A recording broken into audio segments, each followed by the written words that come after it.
On today's edition of Revisited, we're traveling to the Steel City to revisit the former home of the Pittsburgh Pirates, Forbes Field.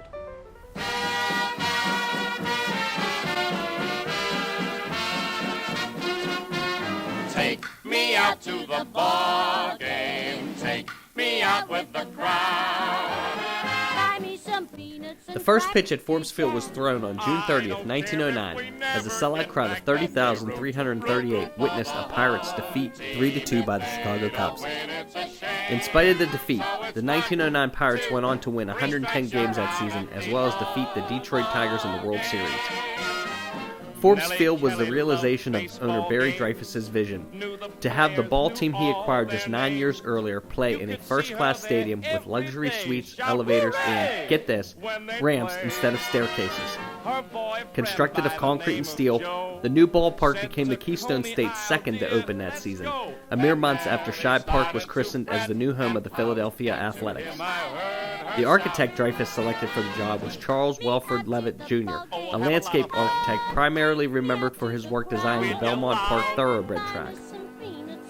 To fund the acquisition of the 7 acres of the Mary Shenley estate on which the park would be built, Dreyfus sought the help of steel magnate Andrew Carnegie.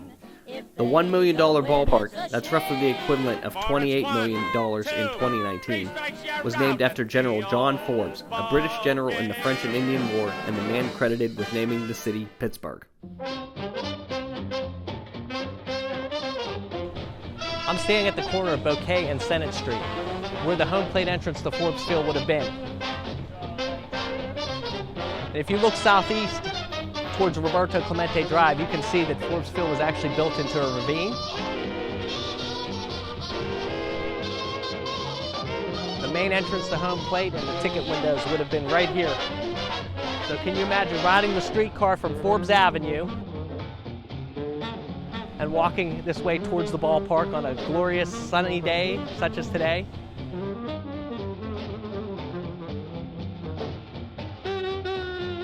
We're going to go for a walk along Memory Lane. Of course, when Forbes Field was here, it was called Louisa Street, later Senate Street. And we're going to walk along the third base line towards left field.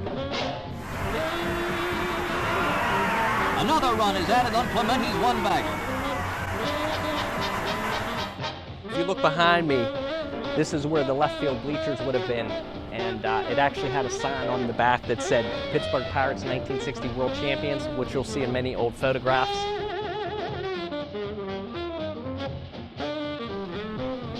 To my right is the Hillman Library, part of the University of Pittsburgh. And in the early days of Forbes Field, it was actually a service station. So you'll see the service station along with the automobiles. And they even had some automobiles inside of the left field bleachers underneath in the garage that the owner of the service station rented from the Pittsburgh Pirates.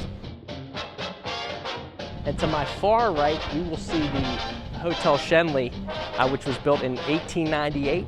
So it actually predated Forbes Field by a little over a decade. And you'll see that in many photographs as well.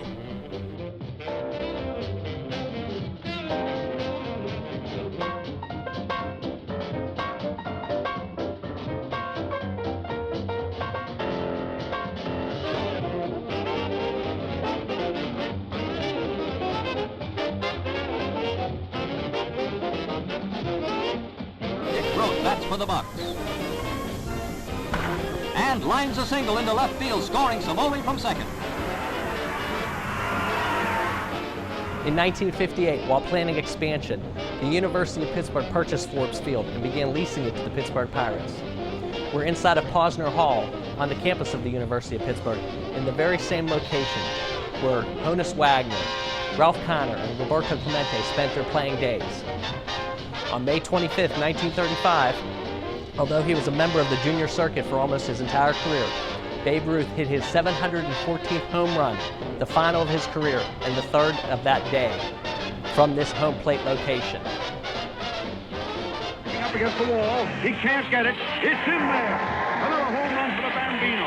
So the Babe hits his second home of the day. We're walking now along the first base line. This is South Bouquet Street here on my right. First base would have been around here, and as you can see, we're walking downhill. Forbes Field was actually built into a ravine, As we get towards Roberto Clemente Drive, you'll see it better, but when they built Forbes Field, it required 60,000 cubic feet of fill.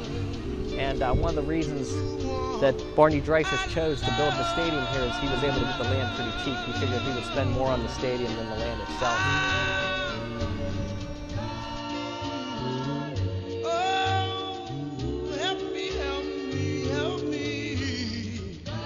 When Forbes Field was demolished, the University of Pittsburgh elected to put a road here. That's Roberto Clemente Drive, and it actually goes through what would have been the outfield of Forbes Field. Pause for a haul here. We're headed towards the right field grandstand.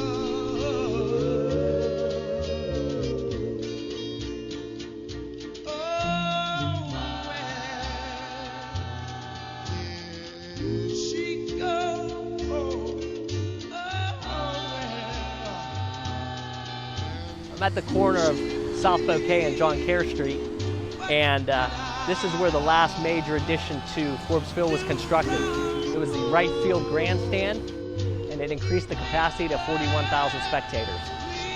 You know, we talked about Babe Ruth's final home run of his career, number 714, actually cleared the right field grandstand, which was 85 feet tall. Although only 10,000 fans were on hand that day, they rose to their feet in celebration of the accomplishment.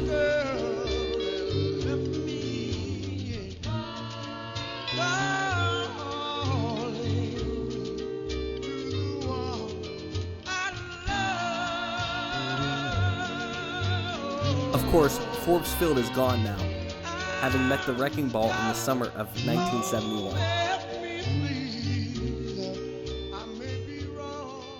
The Pirates went on to win the World Series that year in a new multi-purpose field located at the confluence of Pittsburgh's three rivers.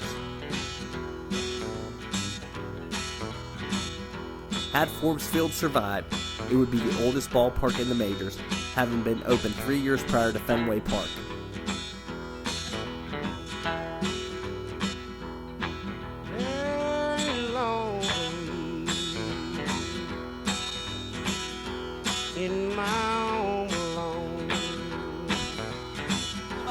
First man up for the Pirates.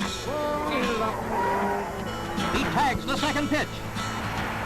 And there's the ball game and the World Series. A 10-9 victory on the wings of a home run they'll be talking about in Pittsburgh for years and years, even forever. For the first time in 35 seasons, the Pirates are champions of the baseball world. Perhaps the most memorable moment in World Series history occurred here on October 13th, 1960, when Bill Mazeroski hit a 2-0 pitch over the left field wall to win the game and the series for the Pittsburgh Pirates. To date, it is the only walk-off home run to win a World Series championship. The MVP of that series? Bobby Richardson of the losing New York Yankees.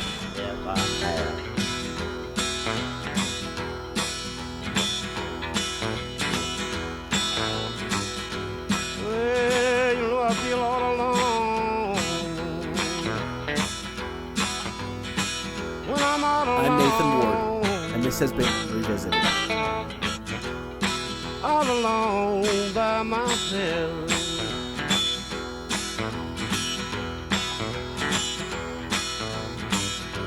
Oh, I feel all alone.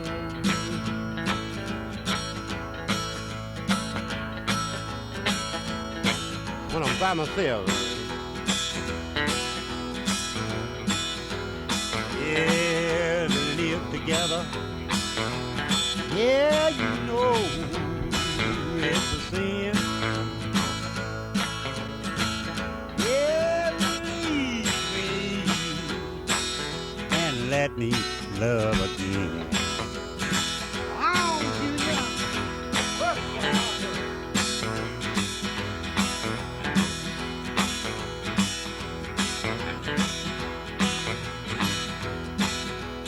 Rhythm down here myself on down.